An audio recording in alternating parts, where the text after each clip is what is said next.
What is a split step in tennis? The split step is intended to help your tennis movement. In this video, we'll teach you when and how to split step, and at the end of the video, we'll give you a couple drills to improve your own split step. And as always, if you're finding value from these videos, the best way to support this channel is to interact. Subscribe, like, and definitely comment if you have any questions.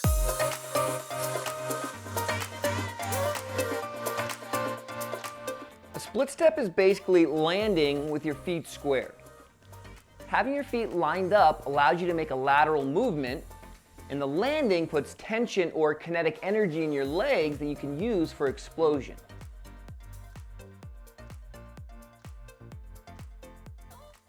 A common problem we see in tennis is a player being in mid-stride as their opponent is hitting.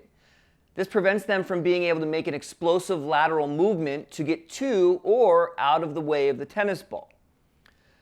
The split step can be used at the baseline while rallying, at the net to become more acrobatic, or even on the way to the net to make a lateral direction change to line up for the volley or the half volley. I've actually noticed kids and adults who have participated in many other sports will naturally split step. This movement can be used in any sport where you know when you're going to take off, either when you want to or by a visual cue. Even the divers at the Olympics this year were jumping before jumping to give themselves more spring. It's important to understand the timing of the split step. If you do it too early, you could lose the tension from your legs and not be as explosive as you could have been. And if it's too late, you will still be landing or even airborne when it's time to move to a ball. The truth is, the timing of the split step may be different for you than it is for someone else. Very high-level players have learned to read situations, body positions, and racket faces much earlier than less advanced players. They'll be using it slightly earlier than someone who hasn't played as much tennis. Oftentimes, we're taught to split step when our opponent is striking, but that's actually pretty difficult, as you would have had to have played a lot of tennis to develop anticipation this good, and hence would most likely already be utilizing the split step. Basically, try to time your split step with when you know you're about to take off. Just remember, you should always be striving to read your opponent as early as possible so you can split step earlier. One day, you might even develop such good anticipation that you're executing a split step before your opponent even makes contact.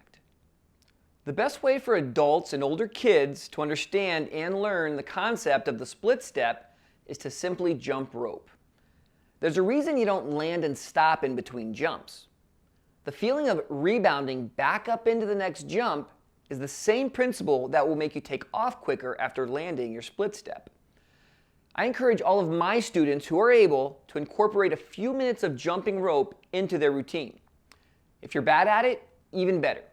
That means once you build the strength and dexterity in your calves, you'll be moving even faster. Younger kids might have a little tougher time understanding the concept. However, kids will naturally soften their landing after jumping. So what I like to do is just have them jump over an obstacle, then give them a random direction to run immediately after. Jump, Ryan, go! There you go. Oh, other hand, lefty. Oh, watch out, okay. Jump. Go! The hope is that by applying urgency to their random move after landing, they'll learn to use the built-up energy to move faster. So if you'd like to add some speed of foot to your game, and don't think you're already utilizing a split step, give it a try and see what happens. If you enjoyed the video, please consider supporting this YouTube channel by subscribing. See you next time.